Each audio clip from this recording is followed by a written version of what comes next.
ان الفاظ کے بعد آپ نے قرآن مجید کی یہ آیت تلاوت فرمائی، وما محمد إلا رسول قد خلت من قبله الرسل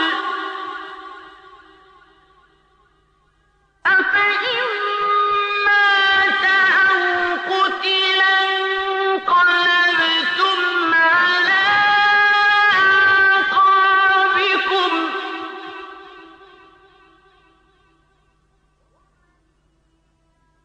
ومن ينقلب على عقبيه فلن يضر الله شيئا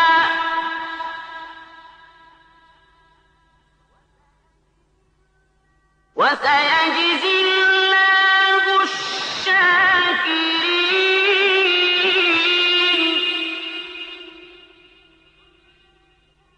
محمد صلی اللہ علیہ وسلم صرف رسول ہی ہیں، ان سے پہلے بہت سے رسول آ چکے ہیں۔ کیا اگر ان کا انتقال ہو جائے یا شہید ہو جائیں تو تم اسلام سے اپنی ایڑیوں کے بل پھر جاؤ گے؟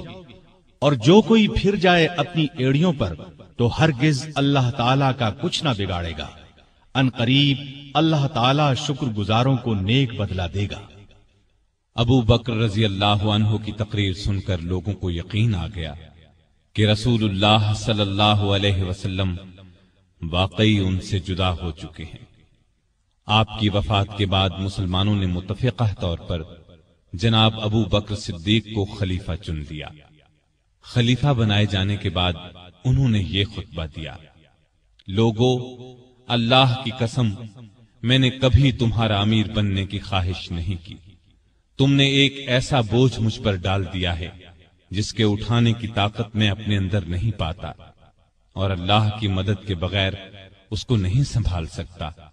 میں تم سے بہتر نہیں، اگر سیدھے راستے پر چلوں تو میری مدد کرنا، اور اگر غلطی کروں تو مجھے درست کر دینا۔ یاد رکھو، سچائی امانت ہے اور جھوٹ خیانت۔ تم میں سے جو کمزور ہے وہ میرے نزدیک طاقتور ہے، یہاں تک کہ اس کا حق دلوا دوں، اور تم میں سے جو طاقتور ہے وہ میرے نزدیک کمزور ہے، یہاں تک کہ اس سے دوسروں کا حق وصول کر لوں۔ جو قوم اللہ کی راہ میں جہاد چھوڑ دیتی ہے وہ ذلیل کر دی جاتی ہے، اور جس قوم میں بے حیائی پھیل جاتی ہے اس پر اللہ کا عذاب نازل ہوتا ہے۔ جب تک میں اللہ اور اس کے رسول صلی اللہ علیہ وسلم کی اطاعت کروں تم میرا حکم مانو، اور جب میں اللہ اور اس کے رسول کی نافرمانی کروں تو تم پر میرا حکم ماننا فرض نہیں۔ اب نماز کے لیے کھڑے ہو جاؤ، اللہ تم پر رحم فرمائے۔ خلیفہ بننے کے بعد ابو بکر نے جو سب سے پہلا حکم جاری کیا وہ یہ تھا کہ اسامہ کے لشکر کو شام جانے کے لیے تیار ہو جانا چاہیے۔ مجاہدین فوراً جمع ہونے لگے۔ اسی اثنا میں خبریں آنے لگیں کہ عرب کے بہت سے قبیلوں نے زکوٰۃ ادا کرنے سے انکار کر دیا ہے۔ یہ لوگ ابھی تھوڑا عرصہ پہلے ہی مسلمان ہوئے تھے۔ بعض لوگوں نے نبی ہونے کا جھوٹا دعویٰ کر کے ہزارہا لوگوں کو بے وقوف بنا ڈالا۔ لوگ ان کے گرد جمع ہو گئے۔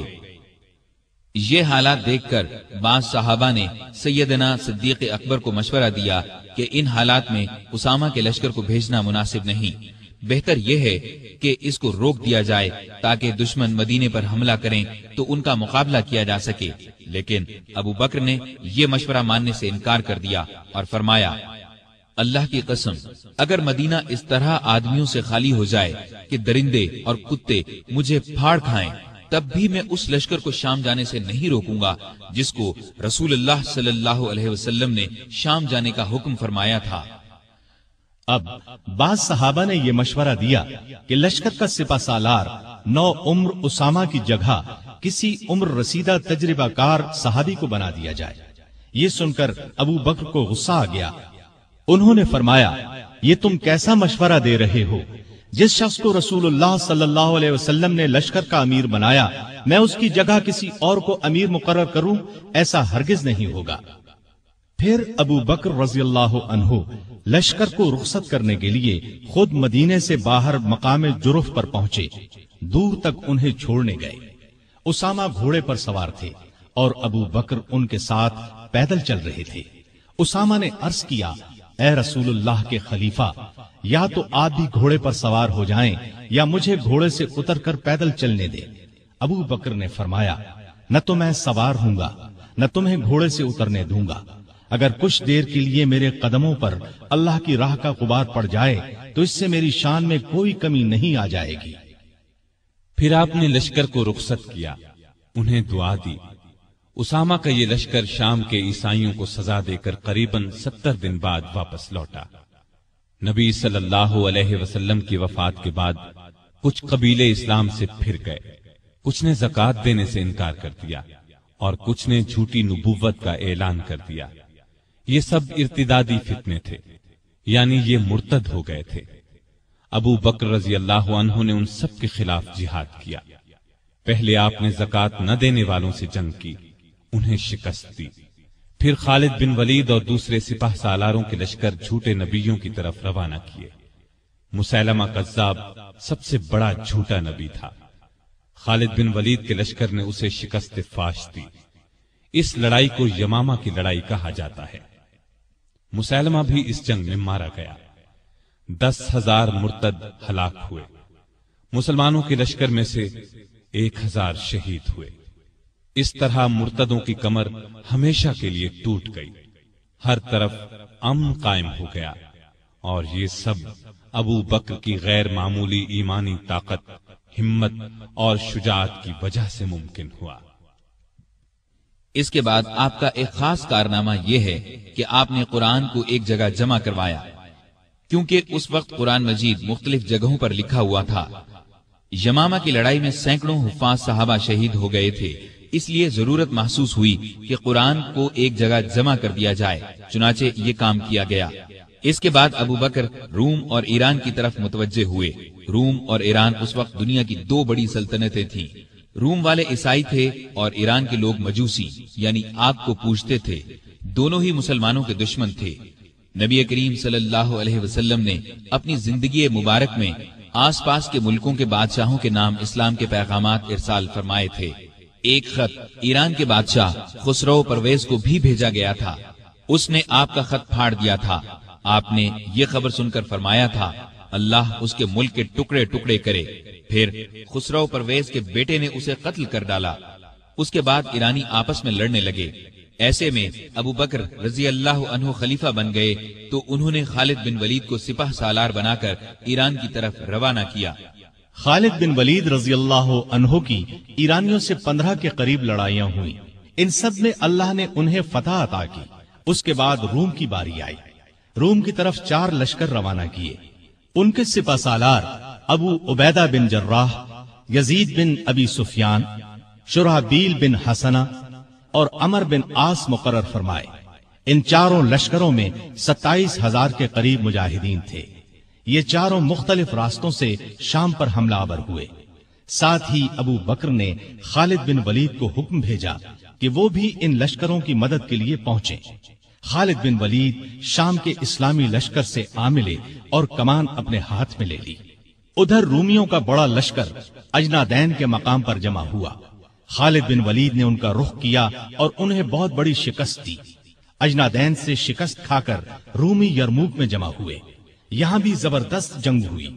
یہ لڑائیاں ابھی جاری تھیں کہ سیدنا ابو بکر رضی اللہ عنہ بیمار ہو گئے۔ پہلے انہیں تیز بخار ہوا، سخت کمزوری کی وجہ سے مسجد میں نہ آ سکے۔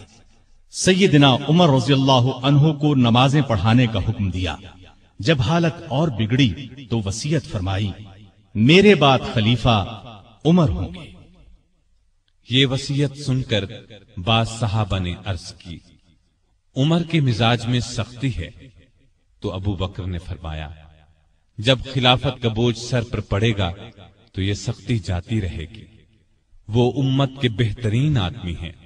بیماری کے دنوں میں ایک دن پوچھا، خلیفہ بننے سے اب تک بیت المال سے مجھے کتنا وظیفہ ملا ہے؟ حساب کیا گیا تو 8,000 کے قریب درہم بنے۔ آپ نے فرمایا، میری فلاں زمین بیچ کر یہ رقم بیت المال میں جمع کی جائے۔ پھر آپ نے فرمایا جب سے میں خلیفہ ہوا ہوں میری جائیداد کتنی بڑھی ہے؟ لوگوں نے کہا کہ ایک حبشی غلام ہے جو بچوں کو کھلاتا ہے، مسلمانوں کی تلواروں کو صاف کرتا ہے اور چمکاتا ہے، ایک اونٹنی ہے جس پر پانی لاتا ہے، اور ایک معمولی سی پرانی چادر ہے۔ یہ سن کر فرمایا میرے مرنے کے بعد یہ سب چیزیں نئے خلیفہ عمر کے پاس پہنچا دی جائیں۔ ایک وصیت یہ کی کہ میری قبر رسول اللہ صلی اللہ علیہ وسلم کی قبر کے پاس بنائی جائے۔ اپنے کفن کے بارے میں فرمایا جو کپڑے میرے بدن پر ہیں انہی میں کفن دیا جائے۔ اس پر عائشہ رضی اللہ عنہا نے فرمایا ہم آپ کے لیے نیا کفن کیوں نہ خریدیں؟ جواب میں فرمایا مردوں سے زیادہ نئے کپڑوں کی ضرورت زندوں کو ہے۔ یہ بھی فرمایا نبی صلی اللہ علیہ وسلم کی وفات پیر کو ہوئی تھی، آج پیر ہے، مجھے امید ہے کہ میری موت بھی آج ہی ہوگی۔ چنانچہ 22 جمادی الاخر ہجرت کے 13ویں سال پیر کے دن ابو بکر رضی اللہ عنہ اس دنیا سے رحلت کر گئے۔ کفن دفن ان کی وصیت کے مطابق ہوا۔ وفات کے وقت عمر 63 سال تھی۔ خلافت کی مدت 2 سال 3 ماہ 11 دن ہے۔ خلیفہ بننے سے پہلے کپڑے کی تجارت کرتے تھے۔ جس روز خلیفہ بنائے گئے اس سے اگلے روز کپڑے کے تھان کندھے پر رکھ کر بازار کی طرف نکلے۔ عمر نے دیکھا تو عرض کی اگر آپ تجارت کرتے رہے تو مسلمانوں کے کام کون سر انجام دے گا؟ اس طرح مسلمانوں کے مشورے سے آپ کا وظیفہ مقرر ہوا۔ یہ اتنا تھا جتنا ایک عام آدمی کا خرچ ہوتا ہے۔ وفات کے وقت یہ بھی اپنی زمین فروخت کر کے بیت المال میں جمع کرانے کی وصیت کر دی۔ اس وصیت کے مطابق جب یہ رقم بیت المال میں جمع کرانے کے لیے سیدنا عمر فاروق کی خدمت میں لائی گئی تو عمر رو پڑے۔ آپ کی شکل نورانی، قد درمیانہ، جسم دبلا پتلا، رنگ گورا تھا، لباس بہت سادہ پہنتے، عبادت کا بہت شوق تھا، دن کو روزہ رکھتے، رات کو قیام کرتے، تلاوت کے وقت اتنا روتے کہ داڑھی تر ہو جاتی۔ قرآن اور حدیث کے بہت بڑے عالم تھے۔ آپ سے مروی 42 احادیث ہیں۔ لکھنا پڑھنا بھی جانتے تھے۔ مختلف اوقات میں 5 شادیاں کی، 3 بیٹے اور 3 بیٹیاں تھیں۔ ان کے نام یہ ہیں عبداللہ، عبد الرحمن، محمد، اسما، عائشہ اور ام کلثوم رضی اللہ عنہم۔ گھر والوں سے بہت محبت کرتے تھے، لیکن سب سے زیادہ نبی کریم صلی اللہ علیہ وسلم سے محبت کرتے تھے۔ اس محبت کا الفاظ میں بیان ناممکن ہے۔ ہر وقت اپنی جان نبی کریم صلی اللہ علیہ وسلم پر قربان کرنے کے لیے تیار رہتے تھے۔ آپ صلی اللہ علیہ وسلم بھی ہر وقت انہیں اپنے ساتھ رکھتے، کوئی بات ان سے چھپا کر نہیں رکھتے تھے۔ آپ صلی اللہ علیہ وسلم کی خدمت میں صحابہ جڑ کر بیٹھتے تھے، لیکن ابو بکر کے لیے جگہ چھوڑ دی جاتی تھی۔ جب وہ اپنی جگہ پر آ کر بیٹھتے تو آپ ان کی طرف رخ کر لیتے تھے۔ آپ صلی اللہ علیہ وسلم فرمایا کرتے تھے ابو بکر تمام لوگوں میں مجھے سب سے زیادہ پیارے ہیں۔ آپ صلی اللہ علیہ وسلم نے کئی بار انہیں جنت کی بشارت دی۔ ایک مرتبہ فرمایا ابو بکر حوض کوثر پر میرے ساتھ ہوں گے۔ ایک مرتبہ نبی کریم صلی اللہ علیہ وسلم نے 10 صحابہ کے نام لے کر فرمایا کہ یہ جنتی ہیں۔ ان میں پہلا نام ابو بکر صدیق کا لیا۔ ابو بکر صدیق غریبوں اور محتاجوں کی بہت مدد کرتے تھے۔ اللہ کے راستے میں خرچ کرنے میں سب کو پیچھے چھوڑ دیتے تھے۔ اللہ کا خوف اس قدر تھا کہ حساب کے دن کا خیال آنے پر کانپ جاتے تھے۔ فرمایا کرتے تھے کاش میں ایک تنکا ہوتا، کسی کو کوئی بات کہہ دیتے تو فوراً اس سے معافی مانگ لیتے، لوگوں کو سلام کرنے میں پہل کرتے تھے، پرہیزگاری تو حد درجے کی تھی۔ ایک دن آپ کا غلام کھانے کی کوئی چیز لایا، آپ نے اس میں سے کچھ کھا لیا، لیکن کھانے کے بعد غلام نے آپ سے پوچھا آپ کو معلوم ہے کہ آپ نے جو کھایا ہے وہ کیا ہے؟ آپ نے فرمایا بتلاؤ یہ کہاں سے آیا ہے؟ اس نے بتایا کہ زمانہ جاہلیت میں ایک شخص نے مجھ سے کچھ منتر پڑھوایا تھا، یہ اس کی اجرت ہے۔ یہ سن کر ابو بکر نے اپنا ہاتھ منہ میں ڈالا اور جو کچھ پیٹ میں گیا تھا قے کے ذریعے سب کچھ باہر نکال دیا۔ مزاج میں بہت عاجزی تھی۔ خلیفہ بننے سے پہلے محلے والوں کی بکریوں کا دودھ دو دیتے تھے۔ خلیفہ بننے کے بعد بھی یہ معمول نہ چھوڑا۔ لوگوں کو بہت اچھی اچھی نصیحتیں کرتے رہتے تھے۔ فرماتے ہیں، مصیبت کی جڑ انسان کی گفتگو ہے۔ عقل مند کی پہچان یہ ہے کہ وہ زیادہ باتیں نہیں کرتے۔ سچائی امانت اور جھوٹ بددیانتی ہے۔ کسی مسلمان کو حقیر نہ جانو۔ جس قوم میں بری باتیں عام ہو جائیں تو اللہ اس کو مصیبت میں ڈال دیتا ہے۔ ہر اچھے کام کے ثواب کا ایک اندازہ ہے، لیکن صبر کا ثواب بے اندازہ ہے۔ گناہ سے توبہ کرنا ضروری ہے، لیکن گناہ سے بچنا اس سے بھی زیادہ ضروری ہے۔ اس دن پر رو جو تیری عمر سے گزر گیا اور تو نے اس میں کوئی نیکی نہیں کی۔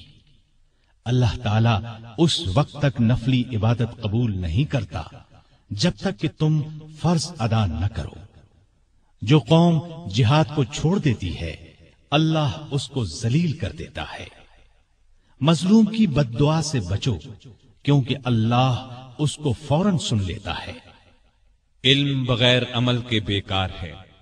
بروں کے پاس بیٹھنے سے اکیلے بیٹھ رہنا بہت اچھا ہے۔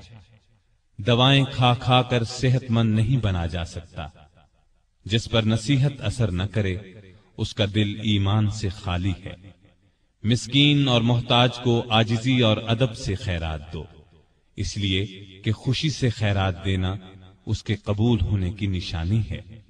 اللہ سے شرم کرو۔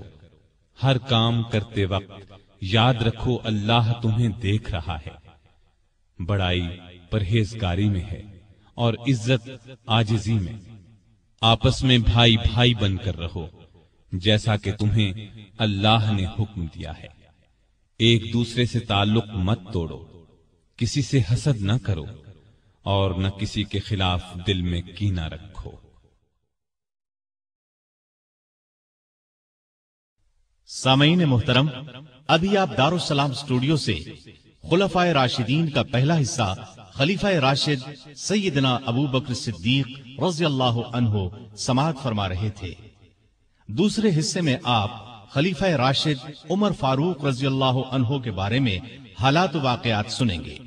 دارالسلام اسٹوڈیو تلاوت قرآن مجید، ترجمہ، سیرت النبی، قصص الانبیاء، صحابہ کرام، ائمہ اعظام اور محدثین کے حالات و واقعات، نیز نماز، روزہ، حج اور دیگر عبادات کا صحیح طریقہ، بچوں اور عورتوں کے لیے انتہائی دلچسپ اور سچی کہانیاں اور وہ سب کچھ جس سے نئی نسل کی تربیت اسلامی خطوط پر ہو سکے، آڈیو کیسٹ اور سیڈیز میں پیش کر رہا ہے۔ دارالسلام اسٹوڈیو دارالسلام پبلشرز اینڈ ڈسٹریبیوٹرز کا ایک حصہ ہے جو اسلامی کتب کی اشاعت کا بین الاقوامی ادارہ ہے، جس کا ہیڈ آفس سعودی عرب کے دارالحکومت ریاض میں واقع ہے، جس کے مینیجنگ ڈائریکٹر جناب عبد المالک مجاہد ہیں۔ دارالسلام کا دنیا کے 27 ملکوں میں نیٹ ورک ہے۔ پاکستان میں اس کا ایڈریس نوٹ کر لیں۔ دارالسلام اسٹوڈیو 50 لوور مال نزد MAO کالج لاہور۔ فون 724-0024 723-2400 اور 712-0054، فیکس 735-4072۔ یہ پیشکش تھی محمد طارق شاہد کی۔ اللہ حافظ۔